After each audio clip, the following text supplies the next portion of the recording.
कक्षा 10वीं विषय भूगोल प्रकरण क्रमांक 3 प्राकृतिक संरचना एवं अफवाह तंत्र। नमस्कार दोस्तों, आज हम पाठ नंबर 3 प्राकृतिक संरचना एवं अफवाह तंत्र के बारे में देखते हैं। प्राकृतिक संरचना तथा अफवाह तंत्र की जलवायु, जनसंख्या वितरण, उद्योग, परिवहन आदि घटकों पर प्रभाव पड़ता है। प्रस्तुत प्रकरण में हम भारत और ब्राज़ील की प्राकृतिक संरचना और अफवाह तंत्र का तुलनात्मक अध्ययन करेंगे।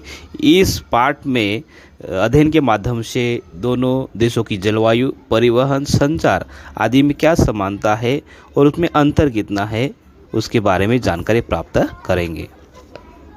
अभी हम प्राकृतिक संरचना के बारे में देखेंगे।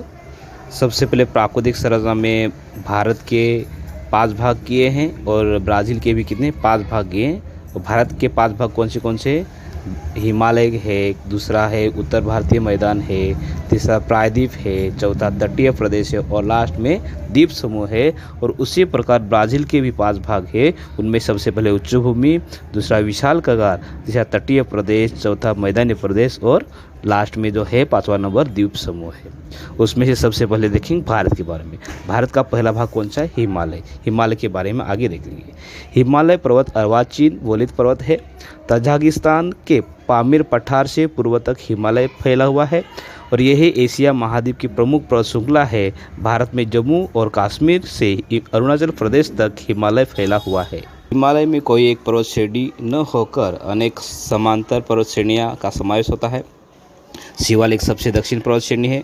ये सबसे नए पर्वत श्रेणी शिवालिक पर्वत श्रेणी से उत्तर की ओर जाते समय लघु हिमालय, बृहद हिमालय, हिमाद्री एवं हिमालय से पर्वत श्रेणियाँ मिलती है। ये श्रेणियाँ क्रमशः नवीन से प्राचीन है और ये पर्वत श्रेणियों को पश्चिम हिमालय, कश्मीर हिमालय, मध्य हिमालय, कामाऊ हिमालय व पूर्व हिमालय है उसको असम हिमालय से विभाजित किया जा सकता है। अभी हम उत्तर भारतीय मैदान के बारे में देखेंगे।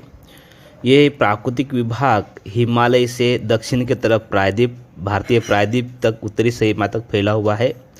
वैसे ही वह पश्चिम और राजस्थान, पंजाब से पूर्व के असम तक फैला हुआ है। यही भाग अधिकांश रूप निचला समतल का है। उत्तर भारतीय मैदान का 2 भागों में बांटा जा सकता है। एक अरवली पर्वत के पूर्व की ओर गंगा का भाग, नदी का मैदानी प्रदेश, और दूसरा इसके गंगा के मैदान के रूप में पहचाना जाता है।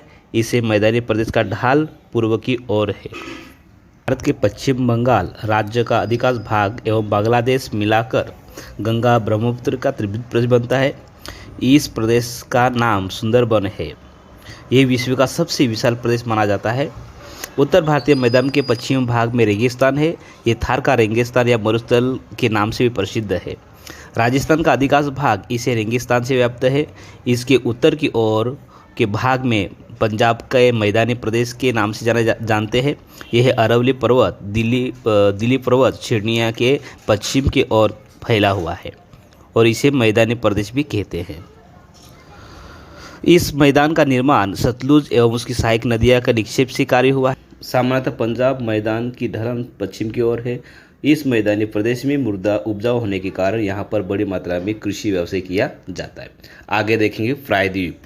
प्रायद्वीप के बारे में जानकारी देखते हैं। उत्तर भारतीय मैदान प्रदेश के दक्षिण की ओर फैला हुआ है एवं हिंद महासागर की ओर शंक्वाकार होता जाने वाला प्रदेश भारतीय प्रायद्वीप के रूप में उसको माना जाता है। इसमें अनेक छोटे बड़े पर्वत है, पठार है। इनमें से उत्तर की ओर अरवली सर्वाधिक प्राचीन वलित पर्वत माना गया है।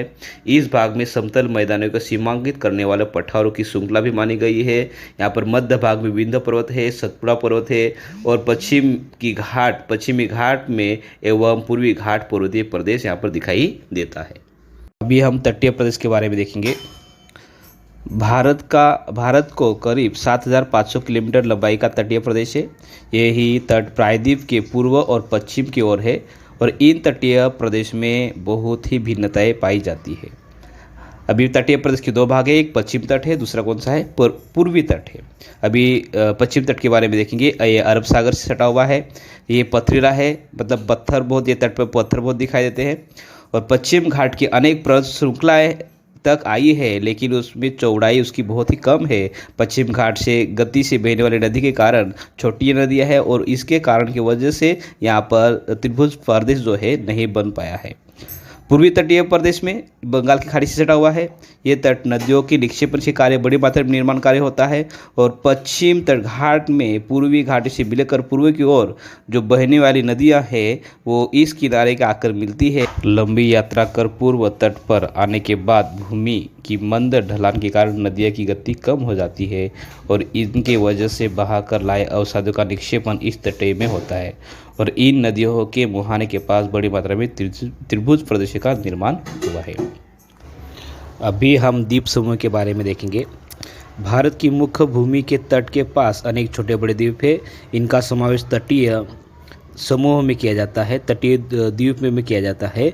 इनके अलावा अरब सागर में, बंगाल की खाड़ी में, दोनों में एक बड़ा द्वीप है। उसमें से अरब सागर में लक्षद्वीप है, तो अंडमान निकोबार ये द्वीप जो है कहाँ है? बंगाल की खाड़ी में। लक्षद्वीप के अधिकांश द्वीप जो है एटोल प्रकार के हैं। ये आकार में छोटे और उनकी ऊंचाई कम है। अंडमान समूह के द्वीप प्रमुख रूप से ज्वालामुखी द्वीप है। ये आकार में बड़े और अनेक आंतरिक भागों से उच्च पहाड़ी वाले हैं। इसी समूह के बेरेन द्वीप का भारत का एकमात्र सक्रिय ज्वालामुखी है। निकोबार समूह में भी कुछ द्वीप एटोल आकार के हैं।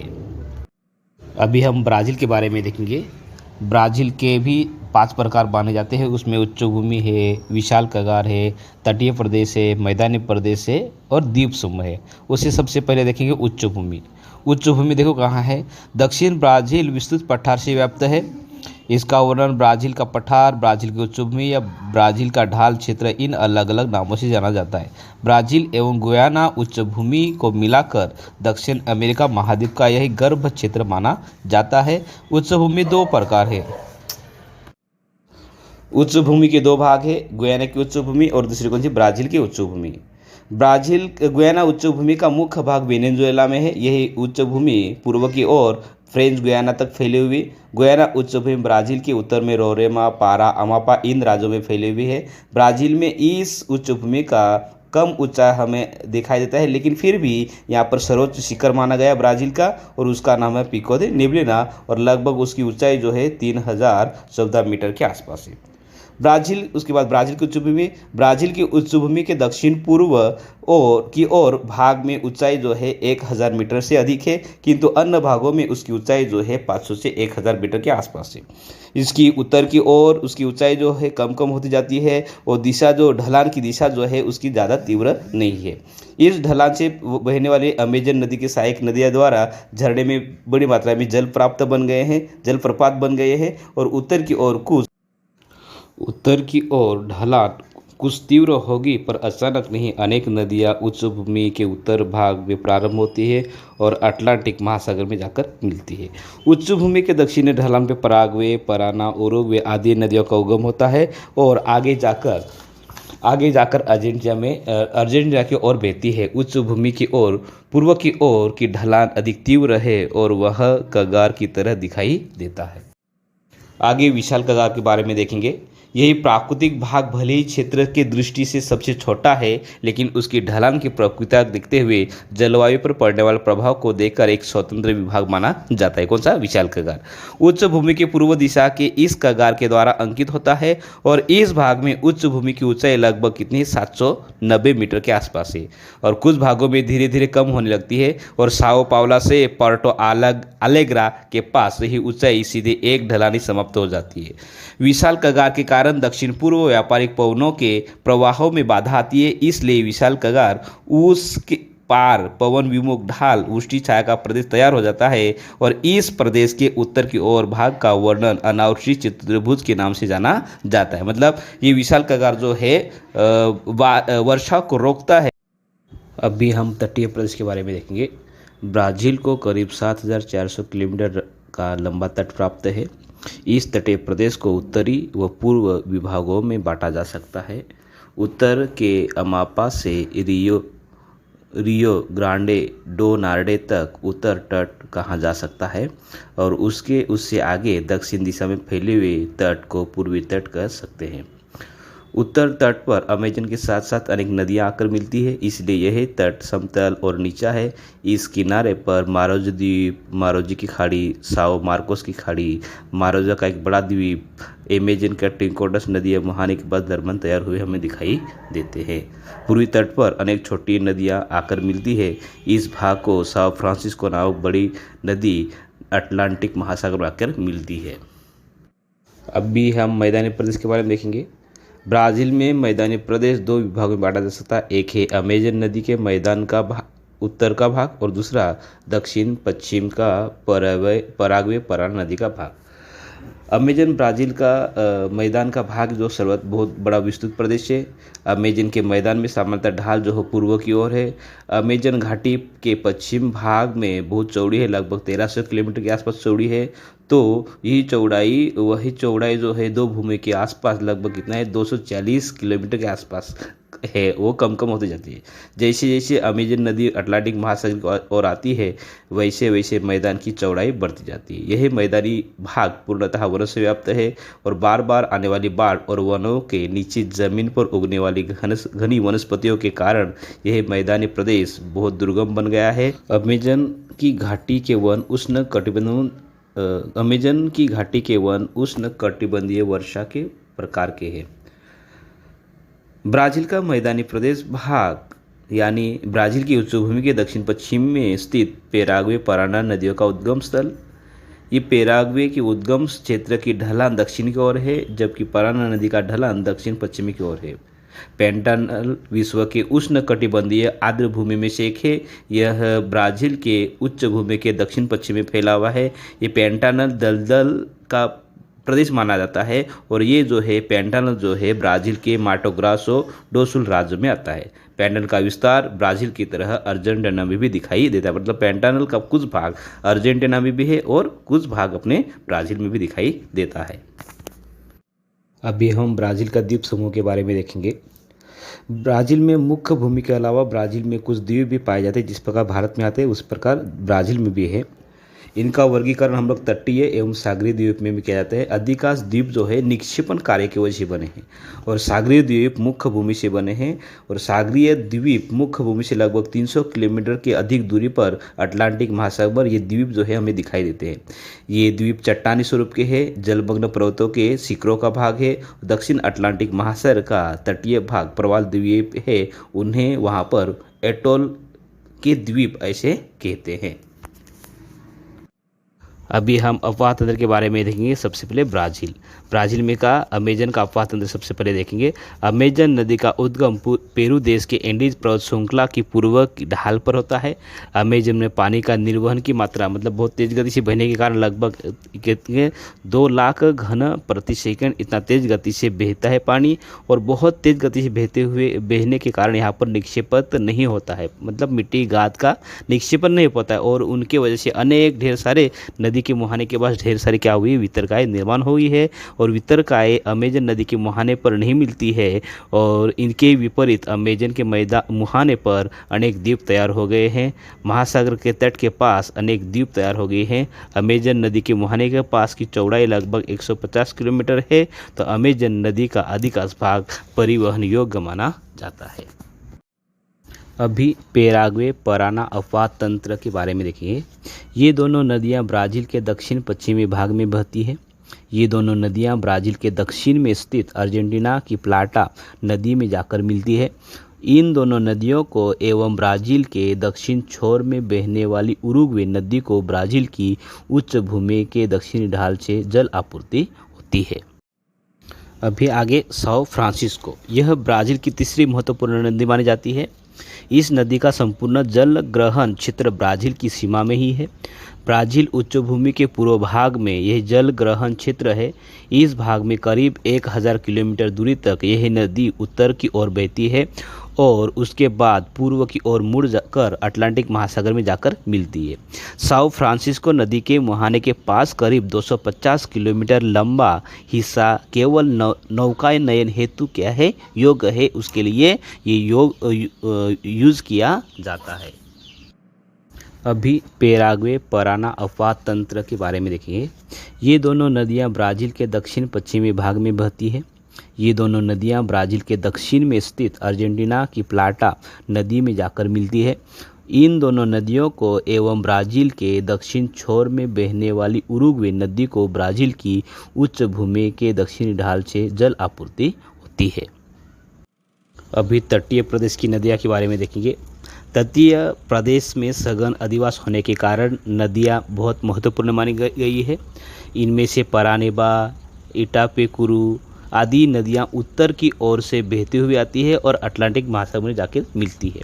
दक्षिण अटलांटिक महासागर में मिलने वाली नदियाँ का पानी जो है आपूर्ति ब्राज़ील की उच्च भूमि से होती है, बड़ी मात्रा में होती है, और पुरागुआकू नदी साल्वाडोर के पास अटलांटिक महासागर में जाकर मिलती है। अभी हम भारत का अफवाह तंत्र के बारे में देखेंगे। भारत में अफवाह तंत्र को दो भागों में विभाजित किया गया है, एक हिमालय का और दूसरा प्रायद्वीपीय नदियों को विभाजित किया गया है। सबसे पहले हिमालय की नदियाँ के बारे में देखेंगे। हिमालय का अधिकांश प्रमुख नदियाँ विविध हिमालयों से प्रारंभ होती है, इसलिए उनमें से ग्रीष्म काल में जल का बृहद निर्वहन होता है, वर्षा काल में उनमें बाढ़ आती है। यह बारहमासी नदियाँ कहलाती है। इस समूह में सिंधु एवं उसकी सहायक नदियाँ एवं गंगा और उसकी सहायक नदियाँ का समावेश होता है। सिंधु एवं उसकी सहायक नदियाँ झेलम, चिनाब, रावी एवं व्यास पश्चिमी हिमालय से अर्थात जम्मू और कश्मीर राज्य में बहती है। वे एक दूसरे से काफ़ी समांतर बहती है। सिंधु की एक प्रमुख सहायक नदी सतलुज का उद्गम मानसरोवर के पास होता है और वह पश्चिम दिशा में बहती है। सतलुज एवं उसकी सहायक नदियों द्वारा लाए गए अवसादों के निक्षेपण से भारत के में पंजाब के मैदान बन गए, पंजाब हरियाणा का मैदान बन गया है। आगे नदी वही जाकर पाकिस्तान में जाकर अरब सागर में जाकर मिल जाती है। गंगा नदी का हिमालय के गंगोत्री नामक हिमालय से उद्गम होता है। हिमालय पार कर मैदानों में प्रवेश करने पर पूर्व की ओर बहने लगती है और हिमालय में उगम पाने वाली गंगा की सहायक नदियों भी इसी तरह बहती है। गंगा की एक प्रमुख सहायक नदी यमुना का उद्गम यमुनोत्री में होता है। गंगा की एक और बड़ी सहायक नदी हिमालय की उत्तर की भाग में बहती है। गंगा की एक प्रमुख सहायक नदी यमुना का उद्गम यमुनोत्री में होता है। गंगा में एक और बड़ी सहायक नदी हिमालय की उत्तरी भाग में बहती है और हिमालय को पार करके भारत में प्रवेश करती है। जब भारत में प्रवेश करती है हिमालय से, तब उसको सांगपो के नाम से जाना जाता है। और जब वही हिमालय पार करती है तो प्रवाह को देहांग कहते हैं और पूर्व की ओर बहने वाली नदियों को ब्रह्मपुत्र के नाम से जाना जाता है। गंगा में अनेक सहायक नदियां समय समय पर मिलती है और इसलिए उनका वहन क्षमता जो है बढ़ जाता है। ब्रह्मपुत्र बांग्लादेश में गंगा में मिलती है। यहाँ पानी और अवसादों का बड़े पैमाने पर तेज गति से वहन होता है और वहन होने के कारण वहाँ विशाल भूप्रदेश निर्माण हुआ है। प्रायद्वीपीय नदियों में से कुछ नदियाँ गंगा में भी आकर मिलती है। उनमें से संबल, केन, बेतवा, सोन इत्यादि नदी आकर मिलती है। अभी हम द्वीपकल्पीय नदियाँ के बारे में देखेंगे। प्रायद्वीप नदियों का पश्चिम और पूर्व की ओर बहने वाली नदियों में विभाजन हो सकता है। प्रायद्वीपीय के पश्चिम भाग में पश्चिम घाट एक महत्वपूर्ण जल विभाजक है। प्रायद्वीपीय नदियों का निर्वहन वर्षा पर निर्भर करता है, इसलिए इन नदियों की घाटियों में आमतौर पर बाढ़ का खतरा नहीं होता है। यही मौसमी प्रकार की नदियाँ होती है। पश्चिमी घाट और अरब सागर के बीच बहने वाली नदियाँ की लंबाई कम और गति ज़्यादा होती है। कर्नाटक, केरल, महाराष्ट्र, दक्षिण गुजरात के तटीय महाप्रदेशों में ये समानता है। उत्तर गुजरात में खंभात की खाड़ी को मिलने वाली अनेक नदियाँ, इनमें तापी, नर्मदा, माही एवं साबरमती का समावेश होता है। तापी एवं नर्मदा ब्रज घाटी से बहती है। माही नदी पूर्वोत्तर दक्षिण पश्चिमी दिशा में बहती है और अरवली के दक्षिण की ढाल से निकलने वाली साबरमती उत्तर दक्षिण दिशा में बहती है। साथ ही अरब सागर में मिलने वाली और अरवली के पश्चिमी ढाल से निकलने वाली नदी लूनी नदी है। यह अरब सागर के कक्ष के खाड़ी में जाके मिलती है। अभी हम बंगाल की खाड़ी में मिलने वाली नदियों के बारे में देखेंगे। प्रायद्वीप का अधिकांश भाग बंगाल की खाड़ी के जलसारण के क्षेत्र में का भाग है। इसमें गंगा के अलावा महानदी, गोदावरी, कृष्णा और कावेरी नदियों का मुख्यतः समावेश होता है। गोदावरी, कृष्णा और कावेरी इन तीनों नदियों का उद्गम पश्चिम घाट के पूर्वी ढलान पर होता है। गोदावरी जल ग्रहण क्षेत्र की दृष्टि से भारत में दूसरे क्रमांक पर आती है।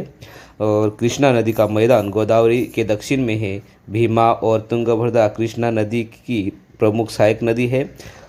कावेरी नदी कर्नाटक और तमिलनाडु राज्यों से बहती है।